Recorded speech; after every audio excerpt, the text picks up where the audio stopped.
for the invitation. Thanks to everyone with the center for hosting me today. And thank you, Dr. Lorenzen, for taking the time to serve as the moderator.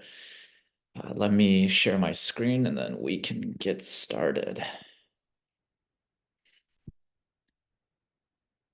I was just thinking as Wei was doing the introduction, it's a little bit weird having someone from DC come to talk to San Francisco people about technology. Usually it's the other way around. So I'm glad to be able to reverse the flow a little bit. I want to start with this picture for two reasons. The first is everyone's probably very familiar with this narrative about US, China, and the AI arms race. And so the chessboard is a nice image of the geopolitical stakes of the US China rivalry in AI. DeepSeek's latest model, the Chinese startup DeepSeek's latest model, has put this once again at the center stage of press and policy conversations.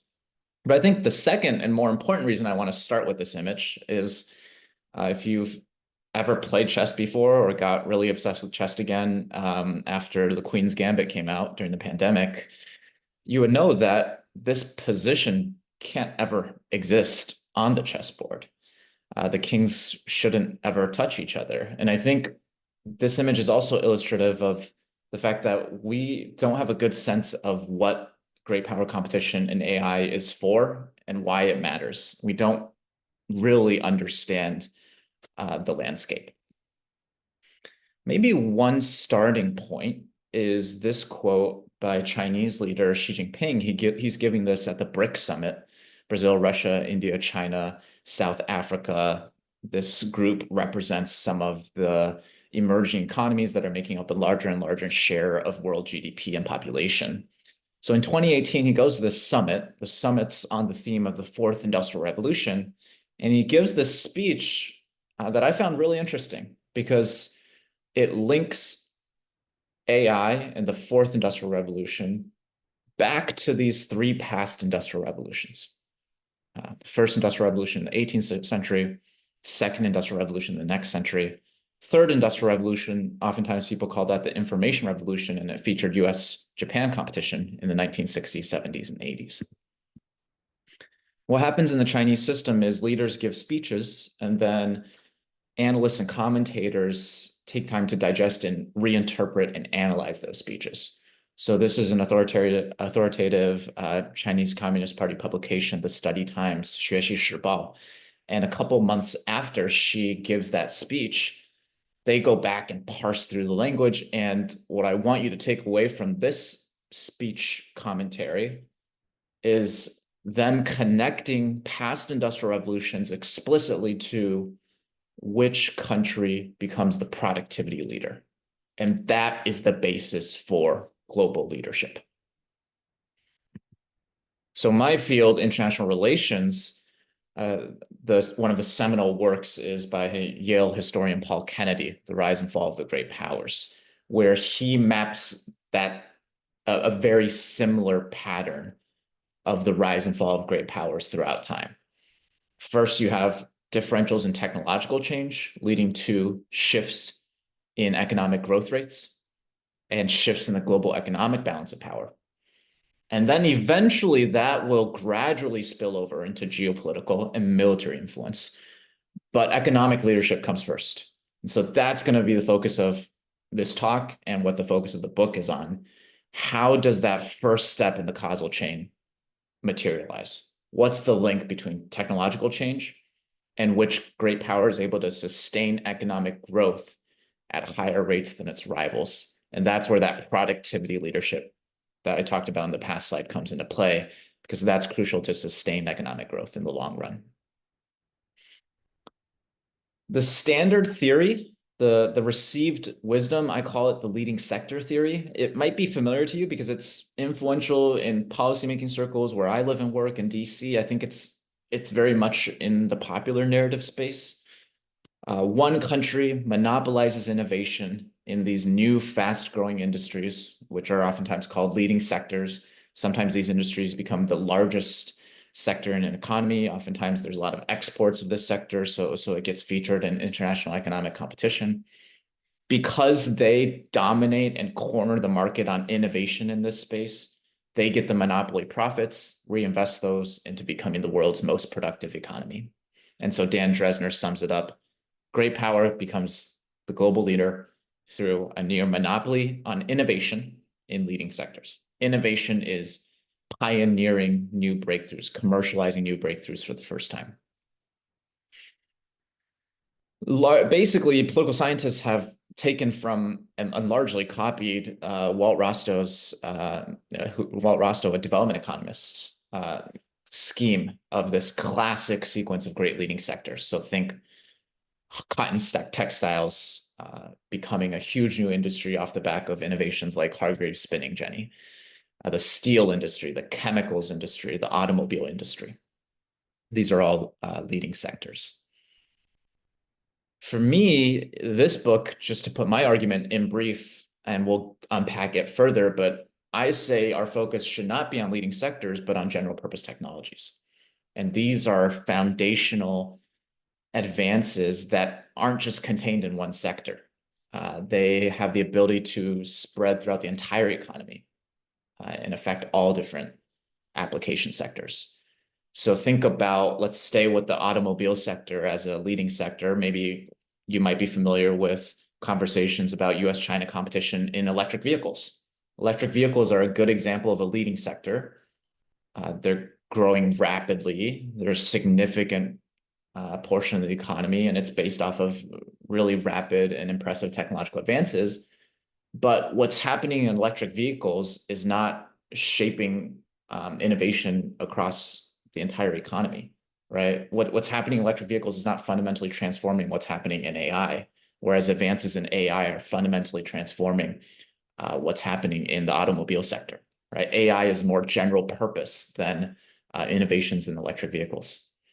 And so these general purpose technologies, like AI potentially, like electricity, the prototypical general purpose technology, like the steam engine, like the computer, they shape economic competition through a different pathway than leading sectors. It's not so much about leading edge innovation. It's about which country can adopt and diffuse these technologies throughout the entire economy. And that's going to inform what nations need to do to adapt. And so I focus on institutions that build up and cultivate human capital. And if you care about adapting to GPTs, you want to focus on those education and training systems that widen the base of engineering skills associated with the general purpose technology. That's a line from the book, the screenshot there, in terms of just the different framings of what international competition in technological revolutions looks like.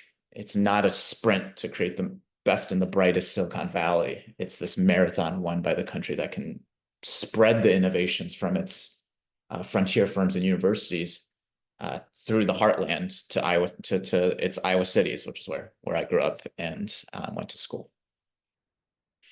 So I gave you a little bit of the overview. I'm going to go in depth and breeze through the theory, but I do want to give you a sense of the logic of the argument and the compare and contrast between GPT and leading sectors. We're going to test those two theories with the Second Industrial Revolution historical case. And then we'll close by coming back to that chessboard that I started off with, and what does this tell us about U.S. China competition in artificial intelligence? Okay.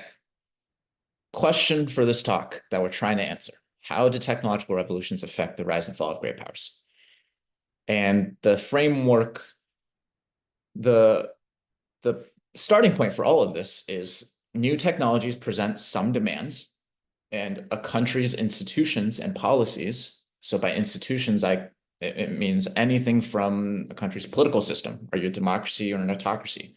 How do you organize your what is your industrial organization system? Do you favor big businesses or a very competitive landscape? I focus on skill formation institutions. Other institutions could be like, what's the level of intellectual property protection? How do those institutions fit the demands of these new technologies? That's one way to answer this question. The problem is the conventional wisdom, the leading sector account says the demands of the technologies we need to adapt to are only that initial moment of innovation, that eureka moment that gets featured on the front pages of the Wall Street Journal that we are drawn to, right? The heroic inventors. And so that means to compete in these industrial revolutions, a rising power needs to focus on how do we corner profits in leading sectors.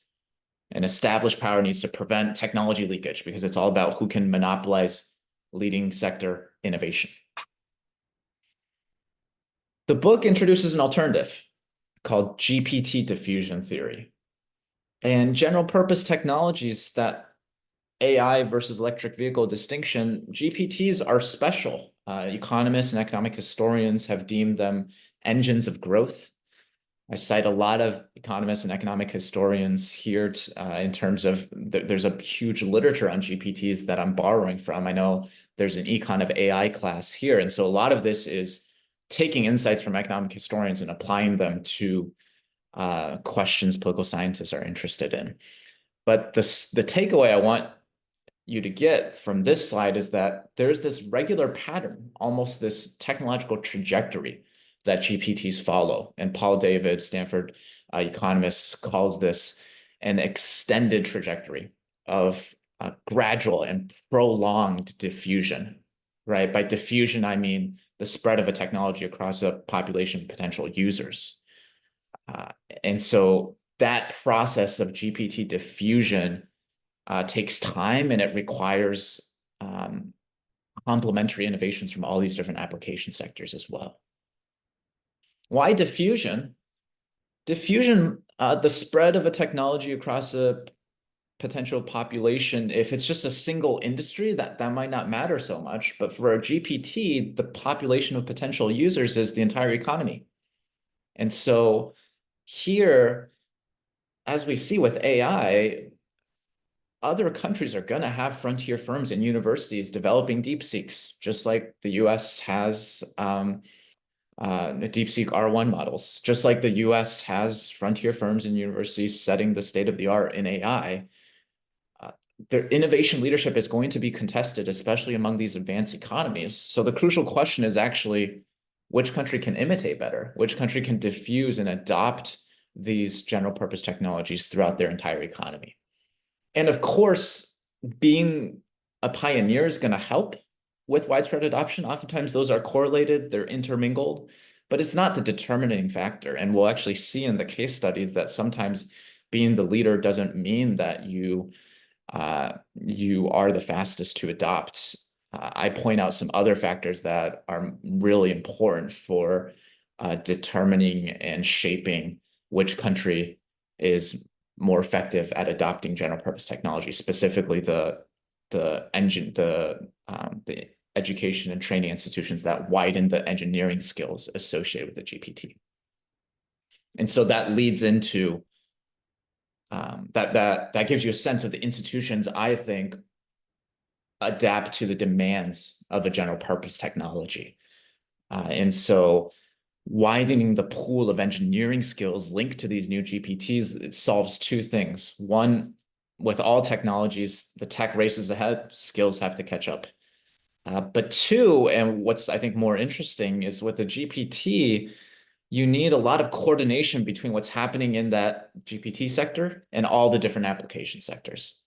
So think about with AI, the construction industry wants to apply computer vision models. They need to know what are the latest advances happening in the AI sector.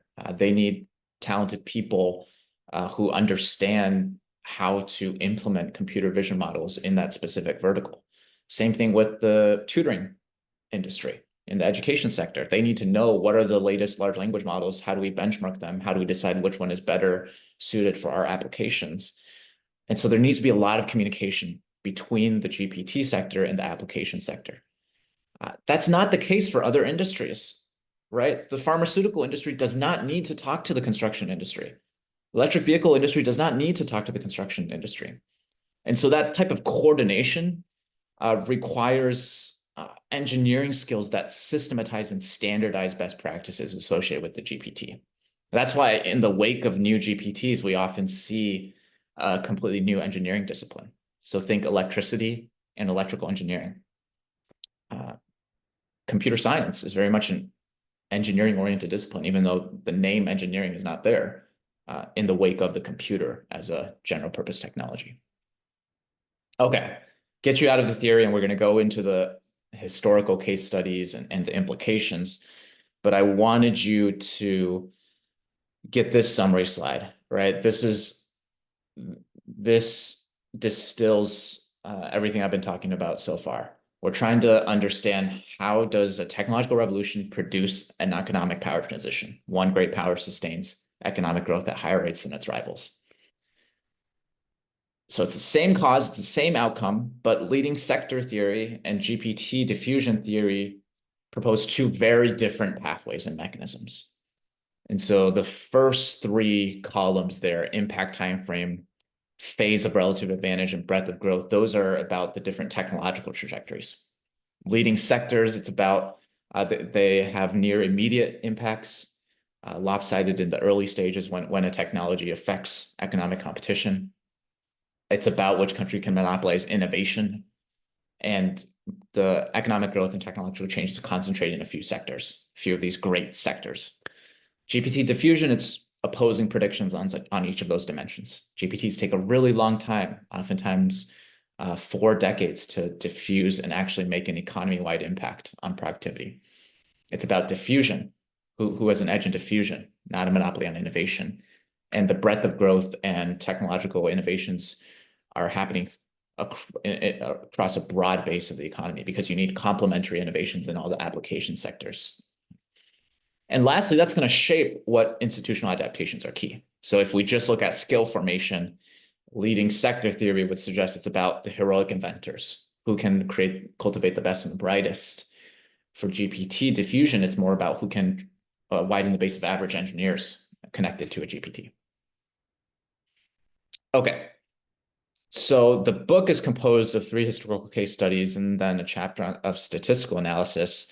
I'm only going to go through the second industrial revolution case, but I'll show you some of the bridge summaries for the other 2 cases as well. So we're in the 1870 to 1914 timeline, and essentially what we're going to be doing is seeing, did the second industrial revolution follow that leading sector mechanism pathway or that GPT diffusion pathway? So here we have a technological revolution. Some scholars call this one of the densest periods of scientific advance in human history. All these new breakthroughs. The electric dynamo is the first generator that's practical for industrial use. Indigo dye, you have synthetic dye stuffs. You don't just have to rely on natural colors. This is huge for the chemical industry. Internal combustion engine, universal milling machine helps you shape and cut metal and wood in more precise ways. It's part of a set of machine tool advances. And you have an economic power transition, relative decline of the United Kingdom and the rise of Germany and the US. Historian David Landis calls it a shift from basically a unipolar economic system to a multi-nation economic system. And again, here, there's some primary research in this book, but mostly it's taking and adopting work from economists and economic historians who have gone back and revised the dominant narratives of past technological revolutions. And we often call back to this period without knowing it. Whenever you hear that phrase, AI is the new electricity, that's a callback to the second industrial revolution period. But let's actually take that comparison seriously and study what happened. One important background point to clarify, remember I started off this presentation saying it's about productivity leadership. And so when you look at the economic efficiency metrics and the productivity metrics, the US in this period becomes the clear economic leader before 1914, before World War I. Germany does not surpass the United Kingdom on these metrics.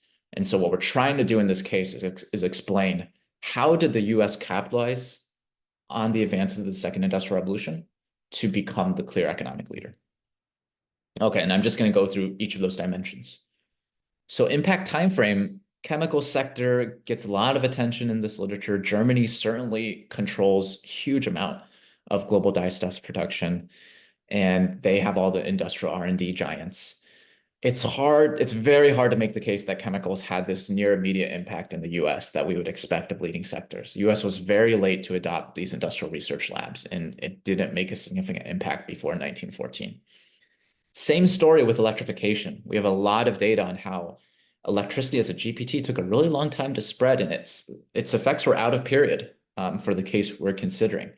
Its impact on U.S. economic productivity did not become significant until after 1914. There's a similar story for some of the other leading sectors like the automobile industry.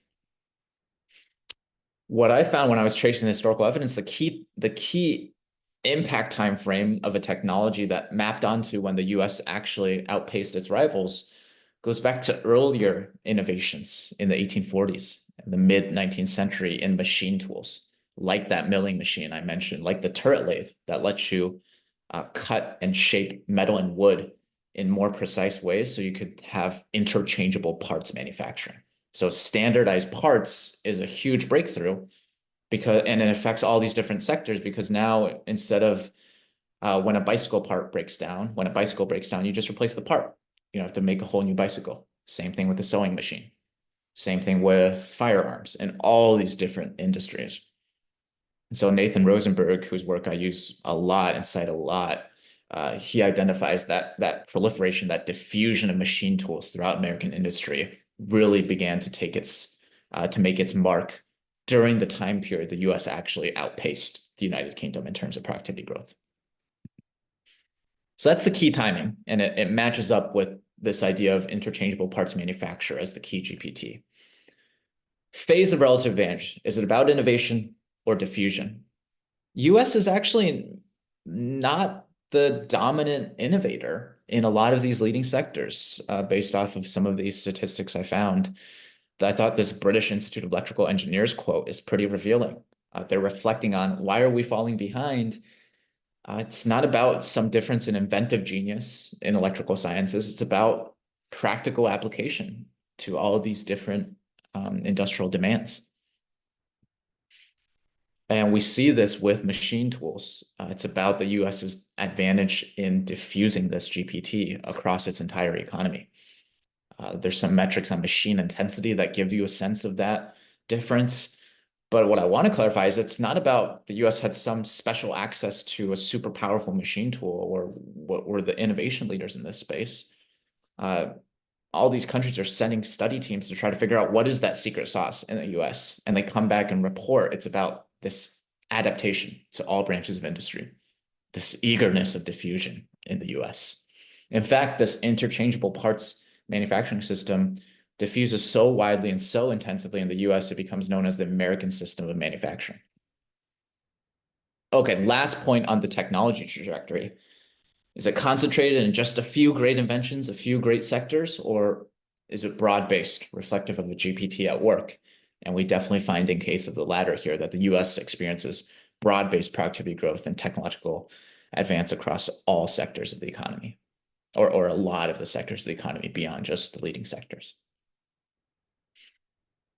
Now that last column, the last difference between the two theories, leading sector and GPT diffusion, is what does that mean for institutional adaptations? So if GPT diffusion holds, we should see that the US better adapted to the demands of interchangeable parts manufacturing by widening the base of mechanical engineering skills. And the US did do so much more than Britain. We have measures of engineering density that bear that out. And Germany did produce enough mechanical engineers, but remember, it's about systematizing and standardizing this mechanical engineering training. And Germany was a little bit behind on that front. One piece of data just to show that this is a translation, a US Bureau of Education translation of a German professor who had studied the engineering systems in both countries, Germany and the US, taking 3 representative German schools, the top 3 rows, and 2 representative US schools, the bottom 2 rows. And the darker shaded line is the amount of time in the curriculum and instruction devoted to practical exercises in the lab and shop, right? Systematizing and standardizing those skills with the industrial requirements of the nation. And you see the US curriculum devotes a substantial amount of time to that, whereas Germany's mechanical engineering instruction is more geared to oral and theoretical instruction. One last example, just to bear this point out, chemicals are the most advanced industry at the time. It's kind of like the most research intensive. Uh, the U.S. is sending its best and brightest to Germany and Europe to study chemistry PhDs, right? Some of these statistics show that German universities are dominant centers of innovation in chemicals. So if you think about great power competition in chemicals through the lens of leading sectors, you would think, oh, Germany's benefiting most from this. If you think about chemicals more through a GPT pathway, it's not just about one single sector, like who's going to win out on exports from chemical dyestuffs. It's about who can take these general purpose principles of crystallization, titration, this what was known as this system of unit operations in chemistry, uh, and adopt a chemical engineering curriculum that can apply that to not just synthetic dyestuffs, to petroleum, to rubber, to food preservation, and all these other application sectors. And that Rosenberg and Steinmuller quote on the right side is really illustrative of how the US is far from the frontier of scientific research in this space, but it's leading in introducing this chemical engineering discipline. Okay. I just want to, your teachers always tell you put as much text on slides as possible. So obviously following the advice here, but I just want to show you a summary of the other chapters. And what I want you to take away from the first industrial revolution case is we follow that same standardized set of procedures, right? What's the technological trajectory? Does it follow GPT diffusion versus leading sector? And then what does that map onto in terms of institutional adaptations? Third industrial revolution, U.S.-Japan competition, 1960s, 1970s, 1980s. The key difference here is that there is no economic power transition. Everyone thinks Japan is going to be number one, is going to overtake the U.S. in technological leadership, but they don't. And it's hard for the leading sector scholars to explain that, because this is my favorite quote from the book. Mori and Rosenberg are saying, look, what Japan is doing in terms of dominating innovation in consumer electronics and these leading sectors, it's very reminiscent of what happened with Germany and their dominance of these leading sectors. And my point here is they're drawing on a flawed template. They're drawing on a flawed theory, flawed assumptions about how technology leads to the rise and fall of great powers. And actually, the GPT diffusion theory has an explanation for why Japan didn't overtake the US. Japan didn't lead the US in computerization, the diffusion of computers across the entire economy. Okay. So what does that tell us about what some people are calling the fourth industrial revolution, with AI as a central driving force, and how that's going to affect US-China competition? And I'm just going to follow the same roadmap in terms of going through each of these dimensions. I think policymakers, analysts, and scholars have largely adopted and learned the wrong lessons from history. We've taken the leading sector model to map out what's going to predict and try to understand what's happening in AI. And the GPT diffusion model suggests very diverging implications. So we'll just go through each of these one by one. Impact timeframe. National Security Commission on AI was this bipartisan congressional commission set up by the US to study the national security implications of AI. And they come up with this 500-page final report. I was a consultant on this report. They didn't listen to me, but here's one of their findings. China is going to surpass the US as the world's AI leader within a decade.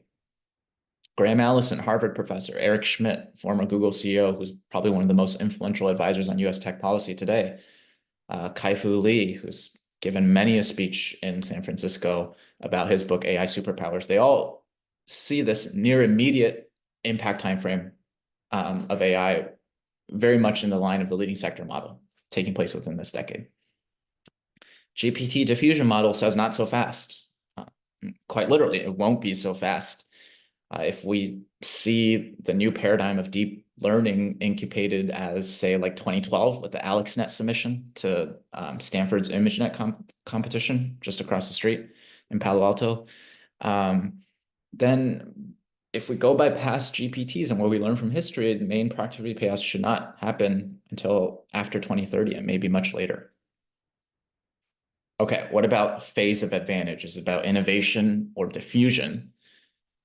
When people try to benchmark China's AI capabilities compared to the US, it's almost always innovation capacity indicators, right? Who's spending more in cutting edge R&D? Who has the most valuable frontier firms, top universities, the top startups? And a lot of my other research, I'm trying to analyze what are China's scientific and technological capabilities through a diffusion-centric lens. And here, China actually ranks pretty middling on a lot of diffusion-centric indicators that say that try to judge how intensive and how quickly is your country spreading just basic information and communications technologies like cloud computing, smart sensors, key industrial software, and all just digitization is lower in China than it is in advanced economies like the US. I won't go through this table. If you're interested in that research, I have a paper on China's diffusion deficit, where on the left-hand side, I'd sorted all these different innovation capacity indicators, like top universities, top companies in terms of average R&D spend, government spendings on R&D. And then on the right, I averaged diffusion capacity indicators, access to information communications technologies. How robust are the linkages between your universities and your industries? Are you sharing ideas? Are you collaborating on research? And on innovation capacity side, China is really strong alongside other science and technology superpowers in terms of these average rankings. On diffusion capacity side, there's a significant deficit. Okay, breadth of growth. I think both the US and China are focusing on like picking winners in a few different industries. And I thought this report from actually a state council, which is China's cabinet body, think tank affiliated with the state council, even criticized that approach, saying we need to adopt this more economy-wide horizontal effort instead of targeting specific new technologies. Lastly, what about these institutional adaptations, right? What should the US or China do to take advantage of AI? First, where do we stand right now? I think the US is actually very well positioned in terms of the GPT skill infrastructure for AI. I did this in the last chapter of the book. I tried to look at the number of universities that have just one researcher affiliated with them that has published in an established AI conference.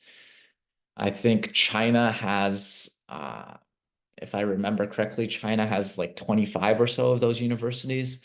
US has 150 plus. So once you go past the Peking universities, the Tsinghua universities, the Nanjing universities in China, the US guy, by comparison, just has this deeper and wider bench of institutions that can train average AI engineers to adopt AI technologies. Those linkages between different parts of the science and technology ecosystem, one indicator we can use is how many AI publications do you have that have at least one author from academia and one from the corporate world on that same publication. US is very far ahead in that space as well. What are the policy implications? This is a foreign affairs essay I wrote that summarizes some of the key takeaways of the book. I think the US, both the previous administration, Biden administration, and also I think is actually a consensus in the current administration, is very much focused on this Fortress America type approach. We need to prevent other countries from being able to innovate in AI, right? We need to prevent the crown jewels of AI being leaked to other nations.